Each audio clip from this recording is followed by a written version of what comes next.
Chapter 19. The Law of Intuition. We are infinite beings with access to limitless wisdom and insight.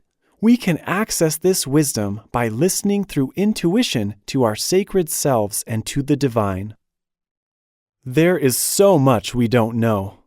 Our lack of knowledge and the uncertainty it creates can seem so daunting.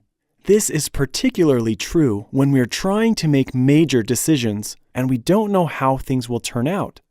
We get stuck in paralysis of analysis. Oftentimes, we fail to make a decision either way and thus remain stuck. To live a limitless life, you must become an expert decision maker. One of the keys of success correlates with the number of decisions you make. Successful people make way more decisions than unsuccessful people. If you wait for all the analytics, data, and factors to come before making a choice, you will never make enough choices to achieve your dreams. The law of intuition is how we break free from vacillation and paralysis and make decisions with absolute, unwavering confidence. It is the key to accessing infinite storehouses of knowledge and wisdom. Success is a function of decision-making. Poor decisions will get you further than indecision. Limited people are stuck and do not make enough choices to be successful. Belief breakthrough changes that. We get stuck when we try to make decisions from our heads. Intuition is accessing higher truth and wisdom from our heart. The law of intuition says that the information we need to make the decisions that will best serve us is always present, always available at a moment's notice. We simply need to know how to tap into it. The 6 steps for tapping into intuition are as follows. Number 1, ground. Number 2, ask. Number 3, listen. Number 4, receive. Number 5, trust. Number 6, take action. Step 1, ground. Grounding means to clear your mind, get into a meditative state, and prepare space to receive information. To get grounded, close your eyes. Breathe deeply. Completely fill your lungs. Hold it for a moment. Then release the air completely. Do this several times until you feel completely relaxed. Clear your mind of all thoughts. As thoughts arise, just let them go effortlessly. Get completely present with the moment, releasing all worries and anxiety about the past or the future.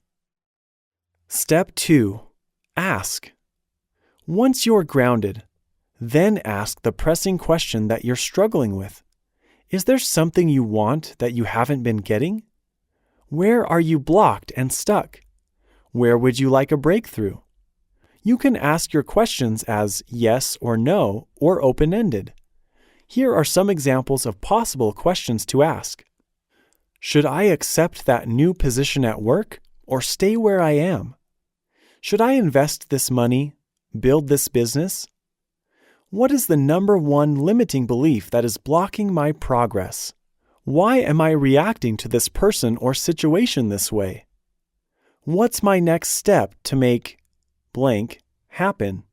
You can literally ask anything you want. So many people wear calluses on their knees in prayer asking these big questions. They think they have to wait a certain amount of time to receive an answer from God. I'm here to tell you that you can receive an immediate answer on every single question you have. The information is always available. Step 3, listen. Once you've asked your question, you're ready to receive an answer. Remember, this is not a logical process. We're not trying to think more clearly. We're transcending our thoughts completely. So you're not looking for the answer you think in your head. You're looking for the answer you feel in your heart. Step 4, receive. Answers can come very subtly or very clearly and powerfully. It's the right answer either way. Don't try to think your way to an answer. Just sit still and listen and feel, even if it comes as the slightest leaning toward one path over another. That's your answer. Step 5. Trust. As answers arise, grab onto the first thing that comes up. You're going to be tempted to doubt it or say, "That can't be it." Don't do that. Never doubt intuition. Stop second-guessing yourself. Step 6. Take action. Finally, be willing to follow whatever answer that comes. This is how you prove that you're worthy of receiving inspiration. The more you follow intuition, the more in tune you'll become and the clearer and more immediate your answers will come. Conversely, the less you follow it, the less in tune you will be. I live, breathe, and grow my business by this process. My companies have processed hundreds of millions in business, and this is my core operating system for making all decisions. How the law of intuition and belief breakthrough work together. The law of intuition plays a vital role in belief breakthrough work.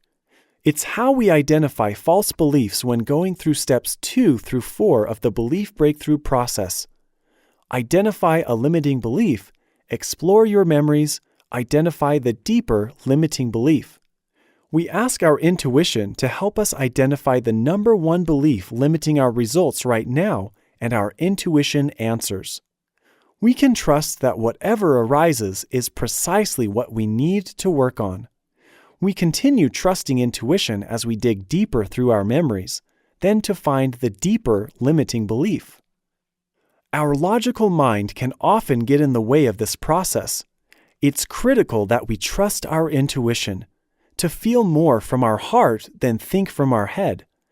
Intuition can give us much better insight into our limitations than logic can.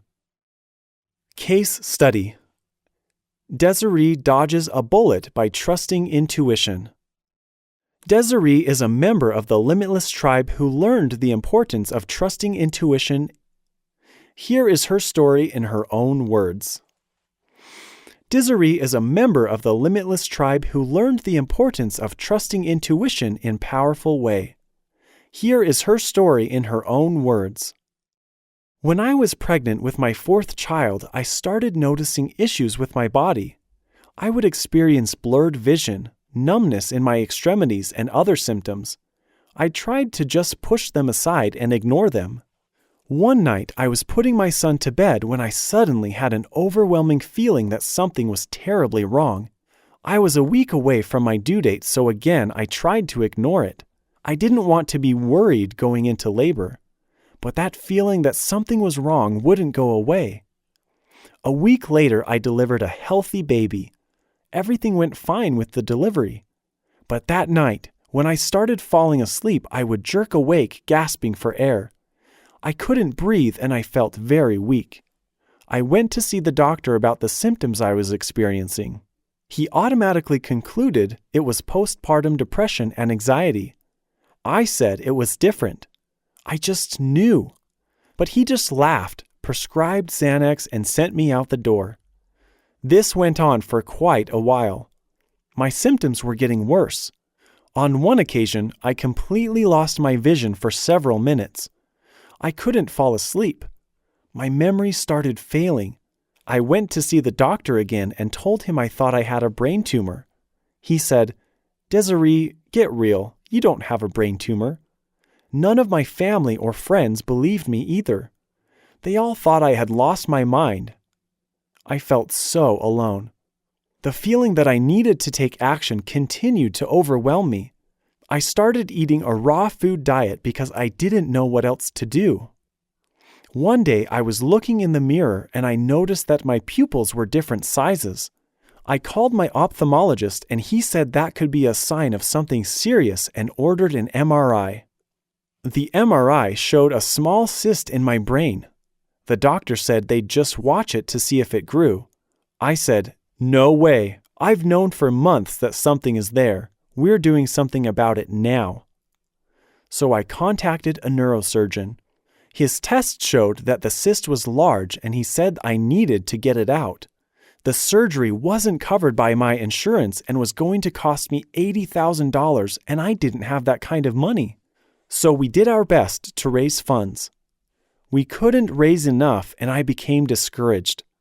But then intuition led me to a new doctor who was within my insurance network. We scheduled the surgery and he performed it. He later told me that the surgery felt miraculous. He said it was like my brain opened up to remove the cyst. This experience was such a confirmation to me to trust myself and my intuition. Throughout the process, I kept seeking outside approval.